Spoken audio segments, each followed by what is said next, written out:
Galera, seja bem-vindo no canal Cruzeiro Sem Fronteira. Vamos para mais um giro de notícia do Cruzeiro Cabuloso, o maior de Minas.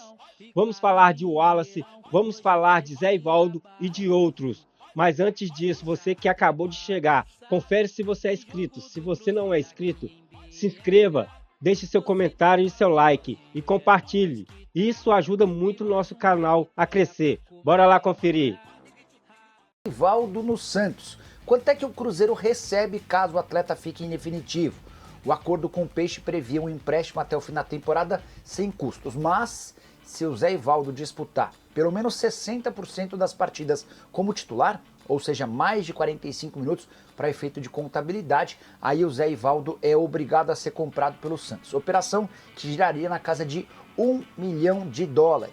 Importante contar que tais cifras se referem, estou até pegando um percentual aqui para passar o dado direitinho, enquanto eu falava com vocês, ó, US$ 1 milhão por 70% dos direitos econômicos. Dessa maneira dá para dizer que o Cruzeiro ainda ficaria com um percentual de uma venda futura, imaginando que ele possa se valorizar e ser vendido futuramente. Zé Ivaldo, que tem 28 anos de idade, tem ido muito bem com a camisa do Peixe. Ele só foi reserva em sua estreia. Depois, nas 10 partidas seguintes, sempre como titular, ou seja, dos 13 jogos que o Santos disputou no ano, em 10 deles ele cumpriu a meta, está bem acima dos 60%.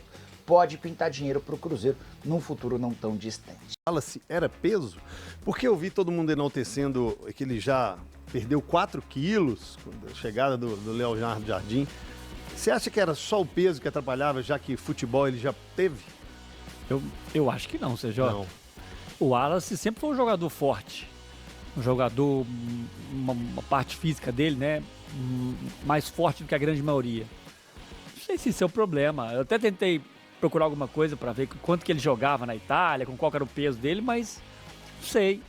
Confesso que o dele é muito mais uma sequência de jogos que ele não teve ainda, porque se fosse o peso, ele jogando naturalmente ele perderia. Como é que você vai dar sequência para um jogador que não estava, com quando tinha os minutos, não correspondia? Não, e mais do que isso, eu falei ontem também sobre isso.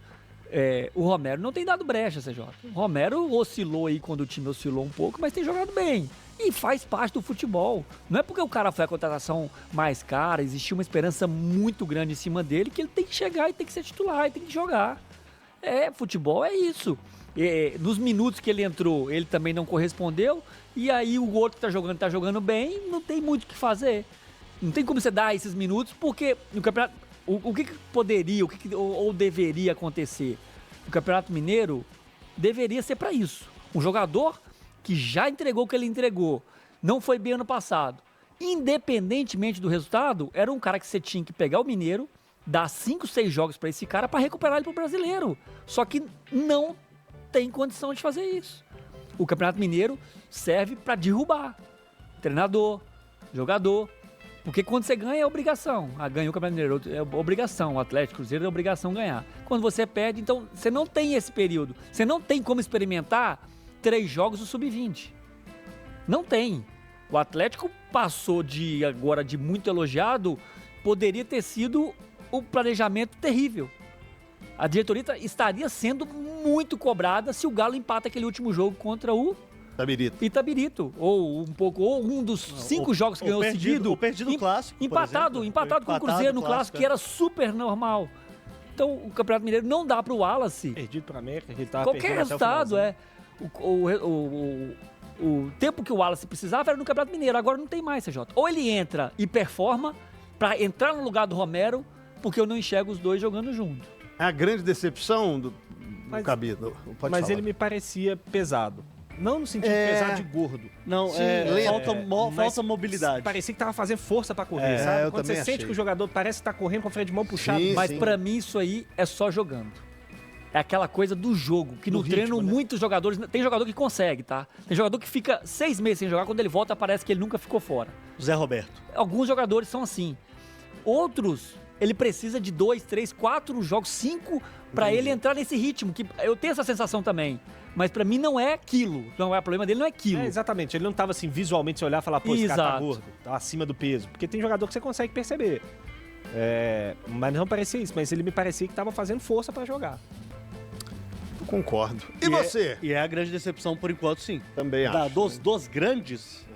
Eu não tô falando aqui do Lautaro, do próprio Caio Jorge, que veio... Do Peralta, que já saiu. Não tô falando desses meninos, né, no caso. Mas o Wallace, o Gris falou muito bem essa semana, né? O Wallace, ele foi a grande contratação do Cruzeiro no meio da janela do ano passado. Acima do Cássio, do Matheus Henrique? O Cássio, eu acho que vem com esperança, expectativa grau. O Cássio vem do banco.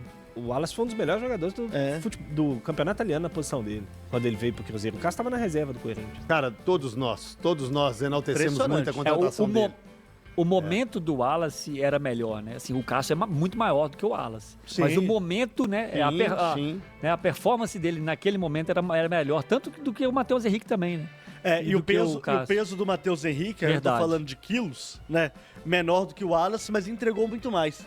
O Matheus Henrique, ele é intocável nesse meio campo do Cruzeiro, por exemplo. Os goleiros, Alisson, do Liverpool, Bento, do Al-Nassr, Ederson, do Manchester City.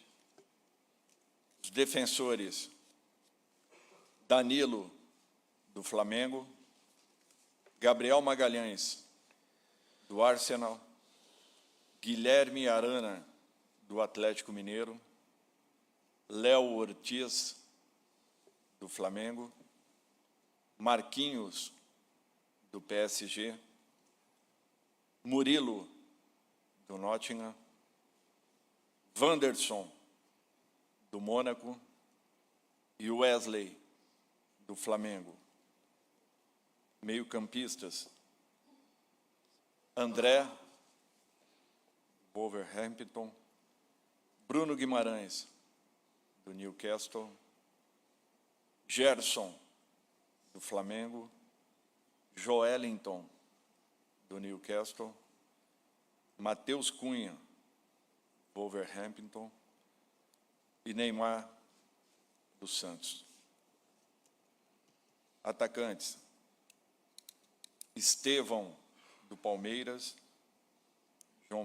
João Pedro, do Brighton, Rafinha, do Barcelona, Rodrigo, do Real Madrid, Savinho, do Manchester City e Vinícius Júnior, do Real Madrid. Então é isso aí. A gente também viu os convocados para a seleção brasileira. O que vocês acharam dos convocados? Se vocês concordam ou faltou alguém, se vocês não concordam, deixa aí no comentário.